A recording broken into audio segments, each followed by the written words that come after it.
হাই everyone, আজি আমি তথ্য প্ৰযুক্তি আইনখনৰ বিষয়ে কিছুমান কথা আলোচনা কৰিম। ইয়াৰ অৰ্থটো আমি প্ৰথমতে জানি ল'ম। ইংলিছত ইয়াক কোৱা হয় ইনফৰমেশ্যন টেকনলজি এক্ট 2000। নেক্সট, তথ্য প্ৰযুক্তি আইনৰ অৰ্থটো কি? তথ্য প্ৰযুক্তি আইন 2000 হৈছে ভাৰতীয় সংসদৰ এখন আইন যি চাইবাৰ ক্ৰাইম, ইলেক্ট্ৰনিক বাণিজ্য লেনদেন, ই-প্ৰশাসন তথা ডিজিটেল প্লেটফৰ্মৰ ওপৰত গুৰুত্ব আৰোপ কৰা ভাৰতৰ প্ৰাথমিক আইন। এই আইনখন ভাৰতীয় সংসদে গৃহীত কৰিছিলে আৰু 2000 চনৰ 17 অক্টোবৰত কাৰ্যকৰী হৈছিলে।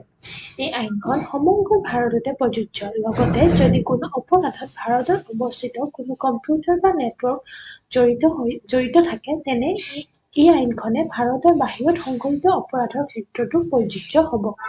অৰ্থাৎ আমি ধৰক যিহেতু আজিকালি খুব অনলাইন আমি শ্বপিং কৰোঁ, আমি অনলাইনতে আমি পইচা লেনদেন কৰোঁ। সেইসমূহ যোনবোৰ আমাৰ এটা ছিকিউৰ্ড আৰু ছেফ এটা এনভাইৰনমেণ্ট হৈ থাকিবলৈ এই আইনখন প্ৰযোজ্য কৰা হৈছিলে। থাৰ্ড পইণ্টটোৰ অৰ্থ হৈছে এই আইনখন কেৱল ভাৰতৰ ভিতৰতে সীমাবদ্ধ নহয়। যদি পৃথিৱীৰ যিকোনো ঠাইতে থকা কোনো ব্যক্তিয়ে ভাৰতত থকা কোনো কম্পিউটাৰ বা নেটৱৰ্কৰ ক্ষতি কৰে বা অপৰাধ কৰে, তেন্তে তেওঁৰ ওপৰত ভাৰতীয় তথ্য প্ৰযুক্তি আইন প্ৰয়োগ হ'ব। চমুকৈ ক'ব গ'লে অপৰাধী য'তেই নাথাকক কিয়, যদি তেওঁৰ লক্ষ্য ভাৰতীয় কম্পিউটাৰৰ ওপৰত হয় বা কম্পিউটাৰ নেটৱৰ্কৰ ওপৰত হয়, তেন্তে তেওঁৰ এই আইনৰ অধীনত দোষী হিচাপে গণ্য কৰা হ'ব।